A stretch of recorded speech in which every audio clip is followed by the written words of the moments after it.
in other news, following talks of an impeachment plot against the President of the Senate tightened its ranking rule for the two presiding officers, barring first-timers or non-ranking members from vying for the key positions. The Senate amended its rule moments after it emerged from a closed-door session that lasted over 2 hours. Under the amended rule, only ranking members can stand for elections and be voted into the office of President and Deputy President of the Senate. Now, this is coming just 2 weeks after the 10th Senate suffered what many believe is an impeachment move against the Senate President Godswill Akpabio. Well, Rise News analyst Dayo Sobowale joins us now to discuss the rationale, merits and demerits of the Senate's amendment of its standing orders to bar first-term senators from vying for the posts of Senate President and Deputy. Good to have you on Newsday. Good afternoon, Mr. Sobowale. It's a pleasure being here, as usual. It's a pleasure to have you. Thank you for being here. Well, some might say that this appears to be a bit more self-serving than a gesture that might be in favor of national interest when you consider that this amendment is coming on the backdrop of rumors of alleged moves by northern lawmakers to impeach the Senate President Godswill Akpabio. Do you see any reason with that? Well, on the face of it, the role is justifiable. But if you know the underlying politics, then you have to read some meaning into it. The Senate is the higher legislative body, senior to the House of Representatives. And you need experience to go there.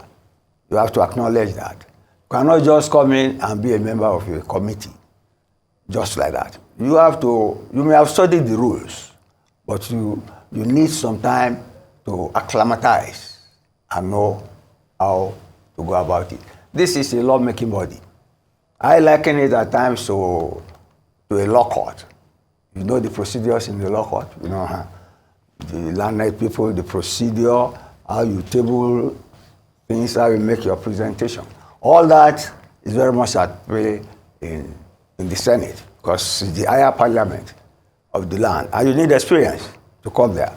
But then, in this particular situation, the leadership is learning from experience, given the way it got into power.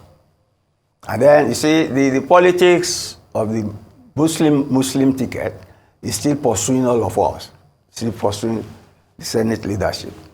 At that time, some people were saying that you cannot have a Muslim president, a Muslim vice president, and then you have a Muslim president of the Senate. But some people were saying it does not matter, that the Northwest has the largest percentage in terms of vote contribution for the APC to come into power. All that is history now, but it's still haunting the way the place is organized. It is to be expected. But now, at least, they have some cohesion, some nearly total agreement in agreeing to amend the rules. And I go along with them. You don't need neophytes to handle committees, which they may not know many things about. The Senate is to hold government institutions, ministries, departments, and agencies accountable for their functions, their policies. So it must be manned by people who know the procedure and the process of investigation. So I go along with it. As for the underlying politics, well, I would think it's in order for the leadership to act in a way that shows that once beaten, twice shy. The scenario next time will not be like this, but they are putting their house in order. To me, it's all right. The only thing I quarreled with was the issue we discussed the last time now, the large number of committees, 74, and they're still adding more. They are still adding more. You see, and I said then, it's like creating a bureaucracy within a legislature.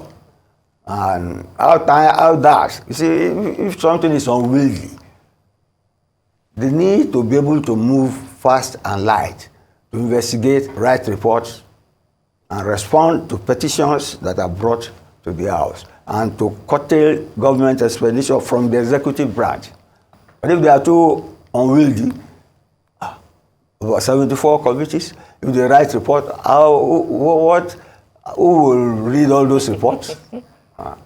So I think there is too much. The number of committees the number is unwieldy.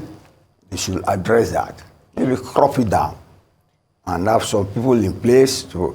They can use digital equipment to make that procedure faster.